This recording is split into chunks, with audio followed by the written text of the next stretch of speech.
as a part of most of our classes, and especially in math, we have different passion projects that students can extend their understanding of different material. For example, when I was teaching calculus, optimization tends to have a lot of problems about a farmer trying to maximize the area that his fencing can hold, which is not super practical for a lot of our students. But we can extend that when we have, like, for instance, one of my students this past year was very involved in fantasy football with his family and his friends.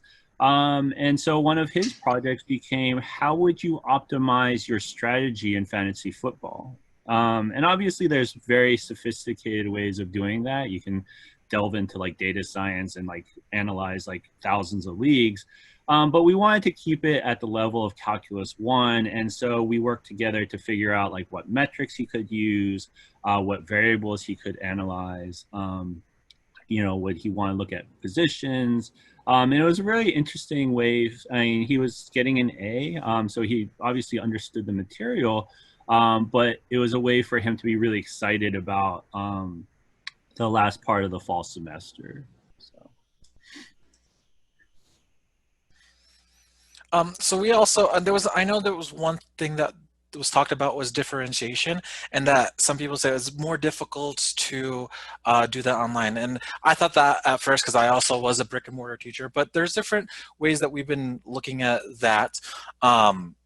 First thing is that we actually, as a school, started offering an math mentoring.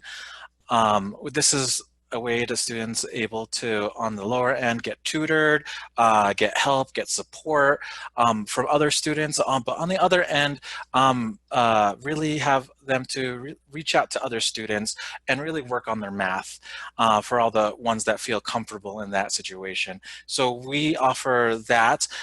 We also encourage a lot of collaboration outside the classroom.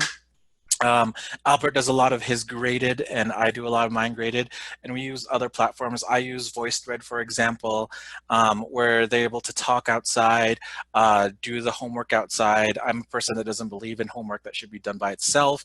I believe that homework should be done with other people. So I do a lot of those encouragements.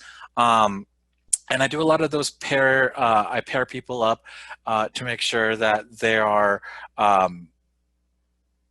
gathered with students that they're work with, so someone's not dominating a conversation. Other things I didn't really mention on here with differentiating, knowing the students, we're able to customize a lot of the homework and tests instead of, and do it privately. Something that really offers online that's more unique to other places is that there's able to add that privacy with a lot of the LMSs or just emails or the conversation. For example, I have a student that really does need to work on some different concepts, and I use a Math Excel platform, and I change his questions up so they have questions that support them and scaffold them, versus someone that's really advanced, and I give them more advanced questions so they kind of explore more of those topics. So those really help out with the differentiation. And again, that whole idea of privacy really adds to that instead of being called out in classroom, which I know was the difficult part in school.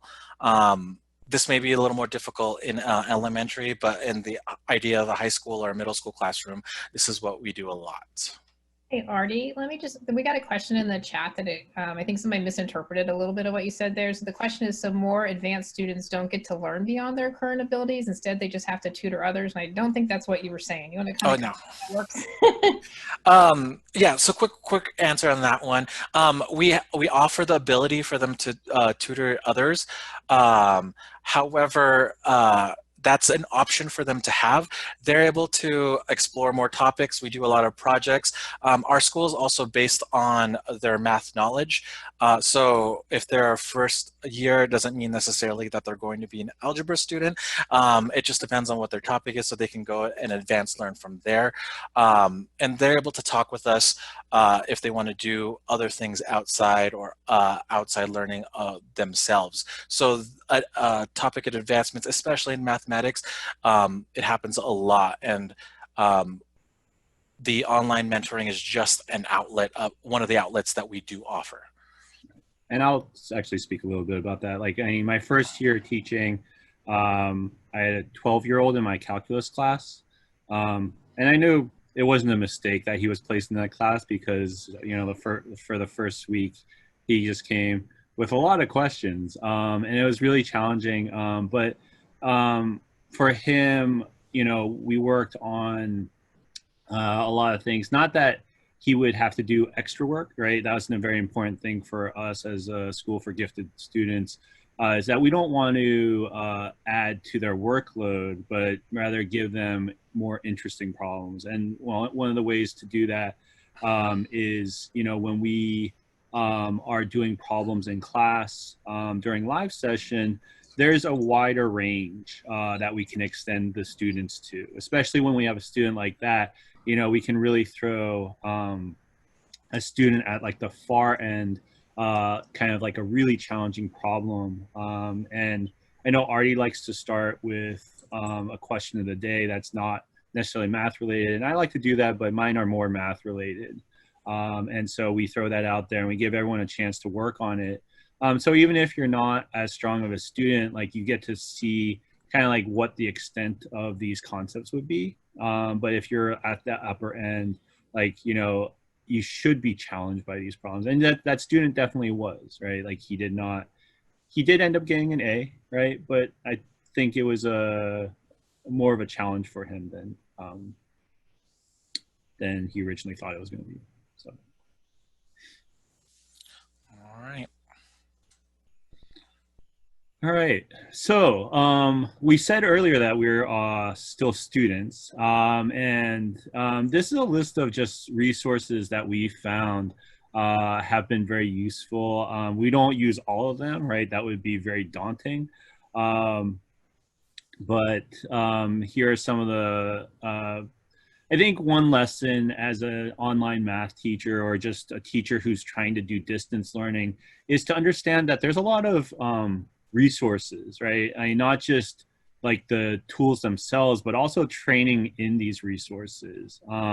Like if you go and look at the Microsoft Innovative Educator program, there's a whole learning path, right? And if you want to incorporate something like Minecraft into your math curriculum, yeah, and everyone's got different levels of comfort with these. So I would recommend picking a few that you want to try out.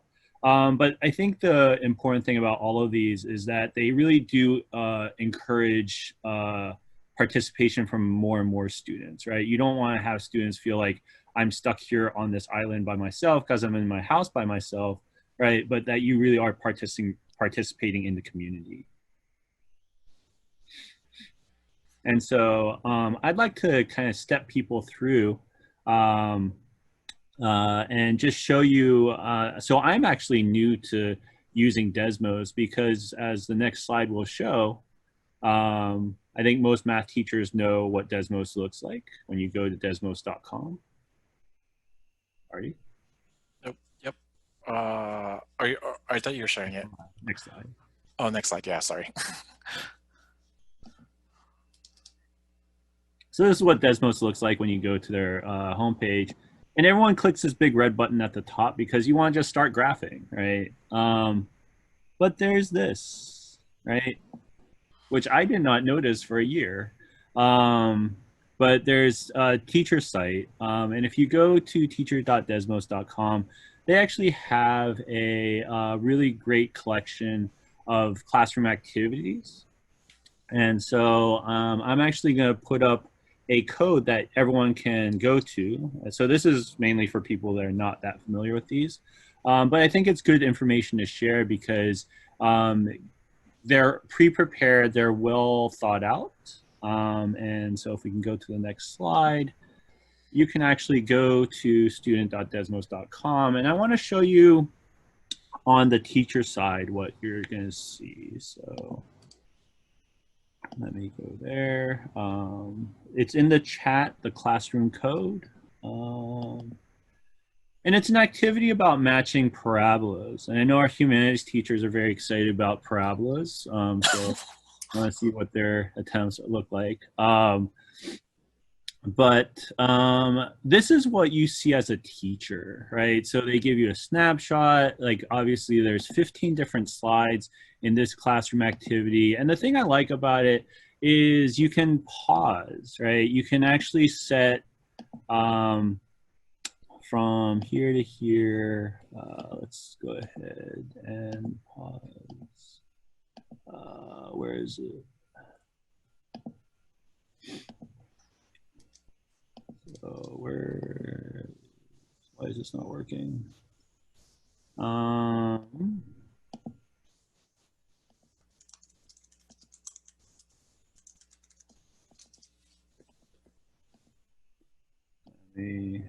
Sorry.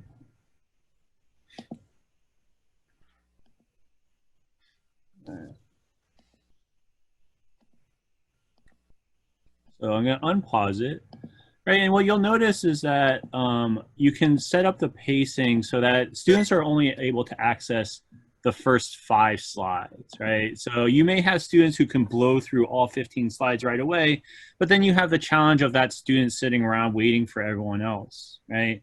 What I'd like to do is, set up a few slides, go through and allow students to go through them, and I'd like you to do that now, and we can see. Sorry.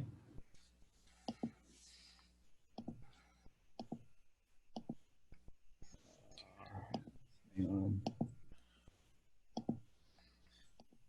Restrict it, right? And now I can see what individual students are doing, right? So some of these are very good, right?